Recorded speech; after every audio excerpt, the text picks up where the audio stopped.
ketiga, masalah kitab. Nah, ini. Jadi kitab-kitab itu ada urutan-urutannya, ada tartib-tartibnya. Ya, ada tartibnya. Maka sesuaikan dengan tartib-tartib itu. Contoh, kamu mau belajar fikih, apa kitab? Jangan ada santri baru masuk pesantren langsung diajarin Fathul Muin. Salah. Santri baru masuk nggak ngerti fikih sama sekali, langsung dikasih takrib. Salah. Kasih dia mabadi fikih, juz 1, juz 2, mabadi udah, baru Safinatun Najah. Safinatun Najah syarahnya mau pakai Kasyafatus Syuja, Syekh Nawawi atau Nailur Roja. Nanti udah, baru naik lagi Muqaddimatul Hadramiyah. Bagaimana caranya menjadi seorang muallim, mudarris dan muaddib? Bukan sebagai seorang penceramah, enggak. Orang kalau ceramah, kalau penceramah gampang. Ustadz-ustadz instan, kiai-kiai instan, habib-habib instan banyak zaman sekarang. Mondok nggak pernah, tahu-tahu udah ceramah, gampang. Tapi kalau muallim, muadib, mudarris, dia pengajar, pasti dia bisa ceramah.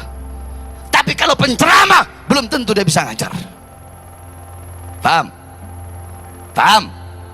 Nah, bagaimana caranya bagi seorang guru untuk bisa mendidik santri? Pertama, seorang guru tersebut harus memiliki hati yang ikhlas di dalam mengamalkan dan menyampaikan ilmu kepada muridnya tersebut. Loh, kok bisa, Beb? Ya. Ala inna fil jasadi mudghatan idza saluhat saluhal jasadu kullu wa idza fasadat fasadal jasadu kullu ala wahyal. Wah, yang santri kayaknya perempuan ini, bukan yang laki. Kalau di sini nggak ada santri, saya nggak bahas santri nih. Di sini santri semua nggak? Pleret ini yang saya tahu, pleret tempatnya santri. Hah? Masa yang jawab? Ayo, ala inna fil, ikuti saya, ala. Kurang keras, ala inna fil jasadi mudghatan idza saluhat saluhal jasadu kulluh wa idza fasadat fasadal jasadu kulluh ala wahyal galab. Ketahuilah, kurang keras, ketahuilah, ingatlah, di dalam tubuh kita ada segumpal daging. Kalau daging itu baik, maka baik seluruh anggota tubuh. Kalau daging itu rusak, maka rusak seluruh anggota tubuh. Ketahuilah, ingatlah, daging itu adalah hati. Paham? Jadi biar mana siap pulang ke dia bawa ilmu. Paham siap? Ya, pulang dari sini bawa ilmu, jangan nggak bawa apa-apa. Jadi kata Rasulullah apa? Dalam diri kita manusia ini ada segumpal daging. Kalau daging itu baik, seluruh anggota tubuh bakal baik. Kalau daging itu rusak, seluruh anggota tubuh bakal rusak. Apa daging itu? Kurang keras, apa? Hati ini roksul jawareh. Hati ini adalah kepala daripada seluruh anggota tubuh, bawahir wal bawatin. Baik anggota tubuh dohir atau anggota tubuh batin, itu kepalanya hati, pemimpinnya hati. Idza taghayyarur ru'us taghayyarul mar'us. Kalau pemimpinnya rusak, maka yang dipimpin pun akan rusak. Jadi kalau hati udah rusak, maka seluruh anggota tubuhnya bakal rusak, saudara-saudara. Nah, pertanyaannya, baik buruknya hati itu tergantung dari apa? Kan itu pertanyaannya, benar nggak? Ini kita lagi ngaji, sekali lagi, ini kita lagi ngaji. Tahu baik buruknya hati dari mana? Tahu? Hah? Enggak. Kalau nggak tahu, saya kasih tahu. Kalau tahu, saya kasih tahu. Nggak tahu. Baik buruknya hati tergantung dari makanan yang masuk, saudara-saudara. Sebab kenapa? Hati itu dia tumbuh dari makanan. Kalau yang masuk nafkah halal, ya, nafkahnya halal, nafkah thayyibah, yang masuk adalah nafkah-nafkah yang halal, dari cara yang halal, makanan yang halal, makanan yang baik, minuman yang halal, minuman yang baik. Hatinya tumbuh menjadi hati yang baik, sehingga ketika hati itu memompa darah ke mata, matanya akan memandang perkara-perkara yang baik. Ketika hati itu memompa darah ke telinga, telinganya akan mendengarkan hal-hal yang baik, akan mendengarkan nasihat Al-Quran, mendengarkan zikir, tahlil, tahmid. Ketika hati itu memompa darah ke lidah, lidahnya akan berkata yang baik, berkata yang jujur, berkata yang benar.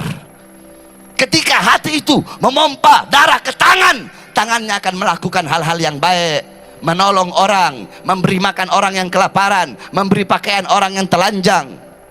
Ketika hati itu memompa darah ke kaki, kakinya akan melangkah ke tempat-tempat yang baik. Begitupun sebaliknya, saudara-saudara.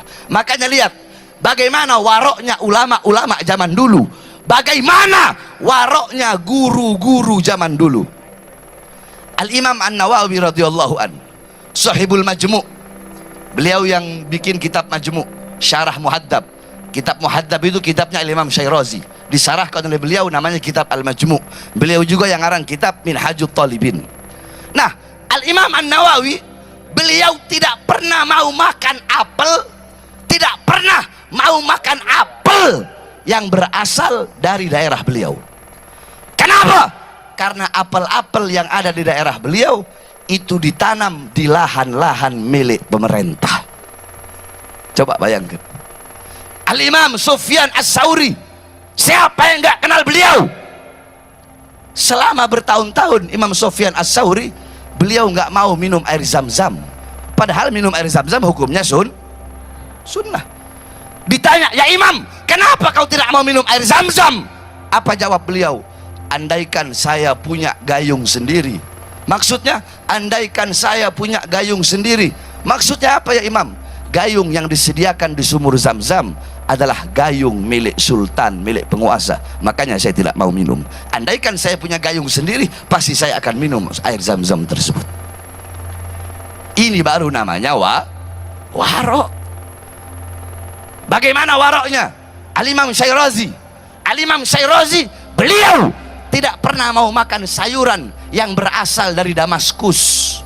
Kenapa? Karena sayuran-sayuran yang berasal dari Damaskus itu ditanam di lahan-lahan yang tidak ada kepemilikannya. Jadi yang syubhat saja beliau jaga, apalagi yang haram. Imam Hanafi, siapa yang nggak kenal Imam Hanafi? Selama 7 tahun beliau nggak mau makan kambing. Kenapa? Semenjak kambing milik Baitul Mal di Kufah hilang, selama itu beliau nggak mau makan kambing. Kenapa? Karena beliau takut kalau beliau makan kambing, ternyata kambing yang beliau makan itu adalah kambing milik Baitul Mal di Kufah yang hilang. Sampai beliau nanya ke tukang kambing, biasanya kambing itu umurnya berapa lama? Ya paling 7 tahun ya Imam. Maka selama 7 tahun inilah waroknya mereka menjaga hati mereka untuk masuk makanan-makanan yang syubhat, saudara-saudara. Nah, begitupun seorang guru kalau mau ilmu itu masuk kepada santri, hendaknya dia tazkiyatun nafas, tathhirul qulub, bersihkan benar-benar dia punya hati, baik dari makanan haram, nafkah haram, dari yang syubhat aja harus dia jaga, apalagi dari yang haram. Agar apa? Agar ilmu yang ia sampaikan bisa masuk ke dalam hati murid-muridnya, hati para santri. Syai'ul ladzi yakhruju minal galab bayadkhulul galab. Sesuatu yang keluar dari hati pasti masuk ke dalam hati, saudara-saudara. Ada orang ceramahnya lembut tapi nggak masuk ke hati. Saya tanya, kalau saya berusaha masuk ke hati nggak? Kan saya keras, kan keras suara saya, nggak lembut kayak yang lain. Emang masuk? Masuk. Syekh Abdul Qadir Jailani, beliau punya anak. Satu waktu anak beliau Anak beliau lagi ngajar. Anak beliau ngajar menceritakan azab neraka, siksa kubur, bagaimana azabnya Allah, murkanya Allah. Semua yang ada di situ biasa-biasa saja. Tapi ketika abahnya datang, Syekh Abdul Qadir Jailani datang, Syekh Abdul Qadir Jailani berkata, ketahuilah wahai jamaah sekalian, semalam istriku memasak ikan, kemudian ikan itu dimakan oleh seekor kucing. Semua jamaah nangis, saudara-saudara. Bingung anaknya. Anaknya nanya, wahai ayah, aku menjelaskan azab kubur, murka Allah, siksa neraka, mereka nggak ada yang nangis. Tapi waktu ayah menjelaskan, ayah cuma ngomong, semalam istriku memasak ikan, kemudian ikan itu dicuri oleh kucing, mereka semua nangis. Apa ini yang terjadi? Apa kata Syekh Abdul Qadir Jailani? Engkau menyampaikan tadi bukan dari hati, makanya tidak sampai ke hati mereka. Tapi aku, walaupun hanya mengucapkan kalimat-kalimat itu, tapi yang aku sampaikan dari hati, sehingga sampai ke dalam hati mereka. Jadi ini yang pertama. Yang pertama, seorang guru harus menyampaikan ilmu itu benar-benar ikhlas dari hati. Seorang guru, ya, seorang guru, karena santri sama guru nggak akan pernah bisa dipisah. Seorang guru harus benar-benar bisa menghidupkan pondok pesantren, jangan cari hidup dalam pondok pesantren. Seorang guru harus menghidupkan dakwah, menghidupkan ajaran Islam, bukan mencari hidup dalam dakwah dan mencari hidup dalam ajaran Islam. Paham? Ya, ini guru dulu, baru nanti saya bahas santrinya bagaimana kepada guru. Ini yang pertama. Paham? Jadi yang pertama apa? Apa? Paham dong. Yang pertama apa? Iya, guru itu harus apa? Hatinya harus ikhlas. Udah ya? Paham? Yang kedua, agar bisa menciptakan, melahirkan santri-santri yang berkualitas, seorang guru harus memberikan pemahaman ilmu sesuai kapasitas bagi si murid untuk menerima ilmu-ilmu tersebut. Paham nggak? Jadi si guru ini kalau lagi mau ngajar, dia itu harus menyampaikan sesuai dengan kapasitas si murid ini untuk menerima ilmu itu. Jadi jangan seumpama anak kelas 3, anak kelas 1, dia memberikan pemahaman dengan pemahaman yang harusnya dia berikan kepada anak kelas 3. Ya nggak nyambung. Nyambung nggak? Saya kasih contoh, mau? Nah, oke. Anggap sebelah sini anak kelas 1, ya. Sebelah sini kelas berapa? Kelas 1. Nanti kalian lihat, perhatikan, hadisnya sama, cuma cara saya menyampaikannya itu berbeda. Ini anak kelas 1. Bismillahirrahmanirrahim. Qala Rasul sallallahu alaihi wasallam, innamal a'malu binniyah wa innamal likulli imri'in ma nawa. Faman kanat hijratuhu ila Allah wa rasulih fa hijratuhu ila Allah wa rasulih. Faman kanat hijratuhu ila dunya yusibuha aw imra'atin yankihuha fa hijratuhu ila ma hajara ilaih. Itu hadis semua kita tahu. Saya jelaskan ke anak kelas 1. Hei anak-anak, ketahuilah innamal a'malu binniyat. Segala amal perbuatan itu tergantung pada niat. Perbuatan kalian, amal kalian, ibadah kalian tergantung pada niat. Allah Subhanahu wa ta'ala lebih dulu melihat niat seseorang daripada amal. Bukan berarti Allah nggak melihat amal, Allah melihat amal, tapi yang Allah lihat niat dia dalam beramal itu apa. Itu yang lebih dulu, baru Allah lihat amalnya. Makanya ada hadis, niatul mu'min khairun min amalihi. Niat seorang mukmin lebih utama, lebih baik daripada amal ibadahnya. Maka niatkan segala sesuatu karena Allah dalam melakukan hal apapun. Perkara-perkara mubah, kalau kau niatkan karena Allah, kau akan mendapatkan pahala. Saya tanya, makan dapat pahala nggak? Enggak. Tapi kalau kalian makan, ya Allah saya niat makan agar saya kuat untuk beribadah. Niat untuk ibadah, makan kalian dapat pahala. Mandi dapat pahala nggak? Kecuali mandi sunnah Jumat, mandi wajib. Tapi kalau kalian mandi setiap hari, kalian niat, saya niat mandi agar badan saya badan saya segar untuk beribadah. Mandi kalian dapat pahala. Tidur, ya Allah saya tidur, saya mau niat agar untuk mengistirahatkan badan saya, agar bangun saya bisa kuat untuk beribadah kepadamu. Tidurmu dapat nilai ibadah. Jadi semua tergantung daripada kau punya niat. Itu penjelasan saya kepada anak kelas Faham nggak yang kelas 1? Sekarang naik tingkatan, kelas 2. Nah ini kelas 2 nih ya. Kelas 2, perhatikan, hadisnya tetap sama. Innamal a'malu binniyah wa innamal likulli imri'in ma nawa. Faman kanat hijratuhu ila Allah wa rasulih fa hijratuhu ila Allah wa rasulih. Ketahuilah wahai anak-anakku, sesungguhnya segala amal perbuatan tergantung pada niat, dan seseorang akan mendapatkan balasan sesuai dengan niatnya. Jikalau engkau niat karena Allah, maka Allah yang akan memberikan balasan.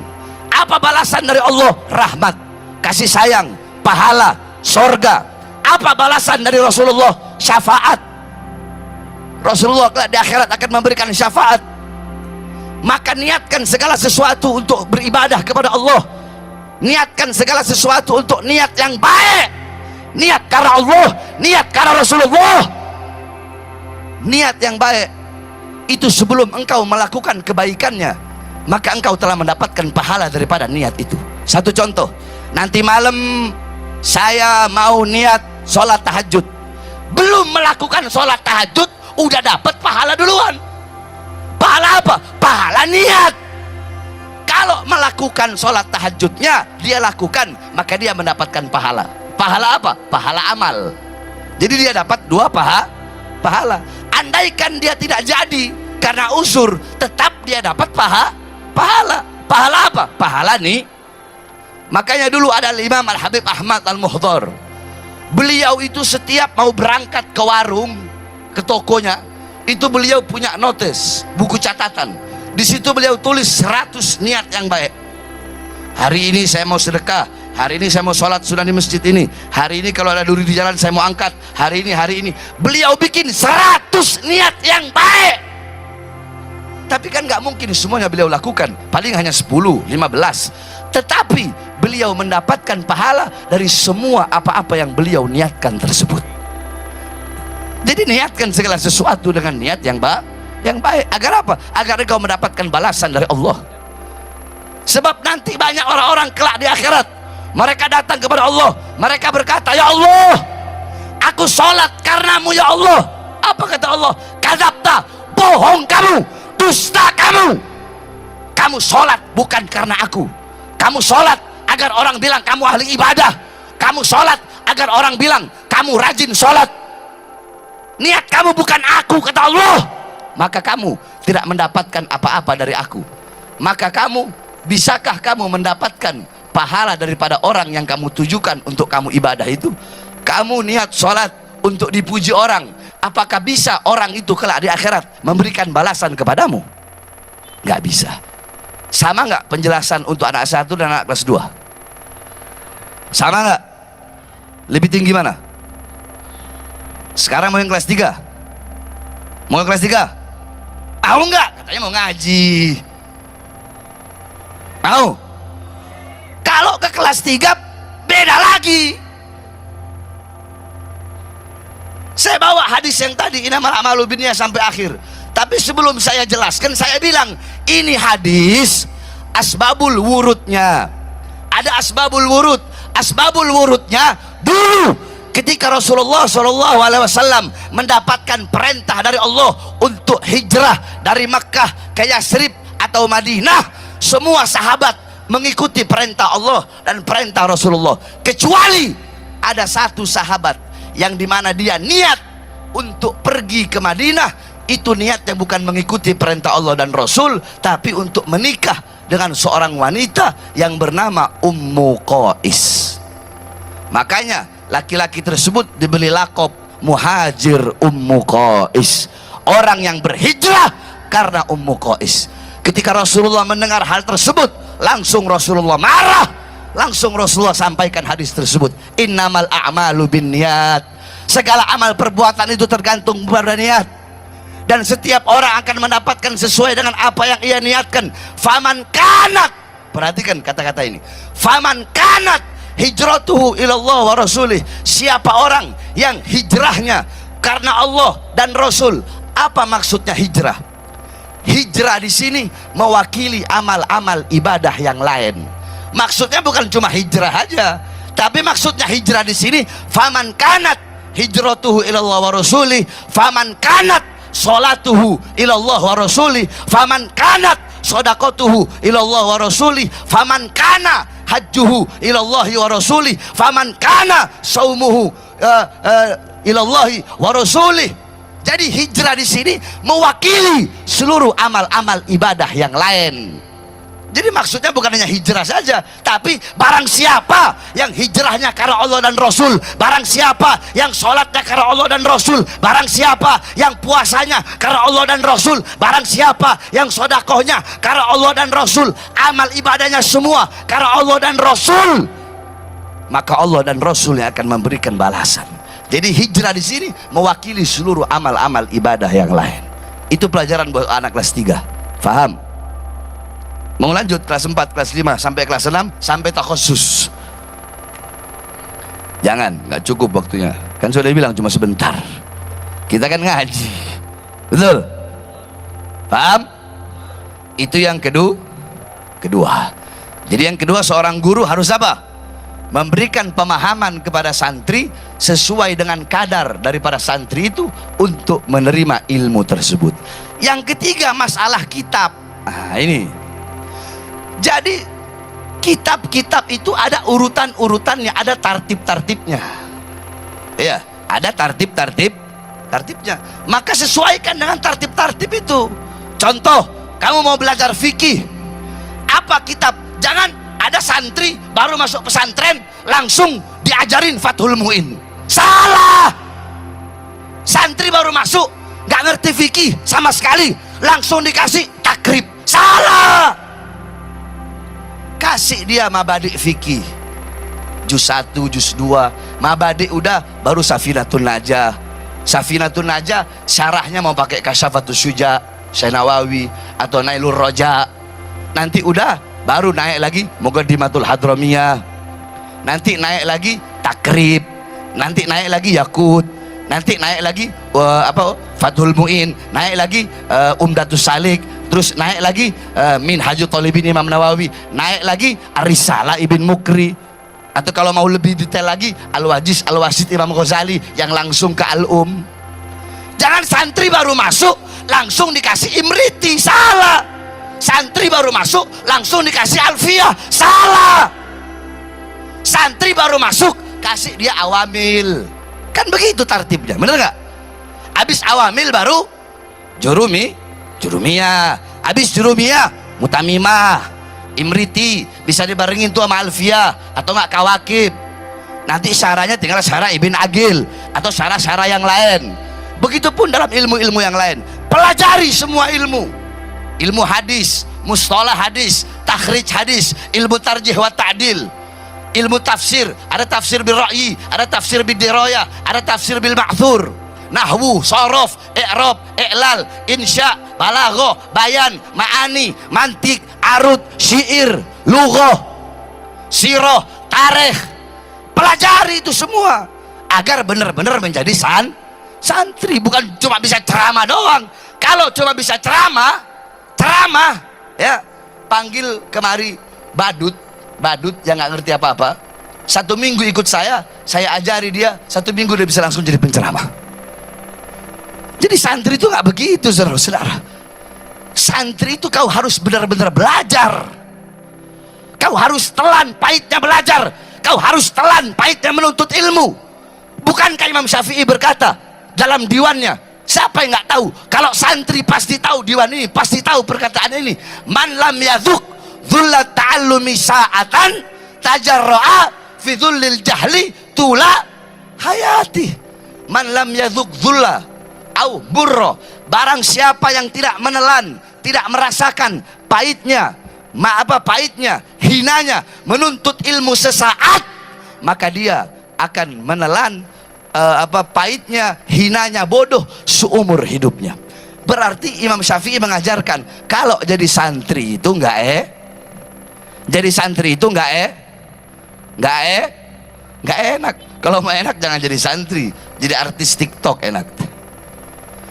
Namanya jadi santri nggak enak, ibu-ibu. Jadi santri harus siap capek, harus kuras tenaga, kuras pikiran, ngaji, taklim, murojaah, mutolaah. Saya dulu zaman mondok nggak ada uang buat beli balsem, itu pakai cabe. Kita giniin mata kita nih biar bisa murojaah, biar bisa mutolaah kalau udah ngantuk. Bagaimana para ulama-ulama zaman dulu?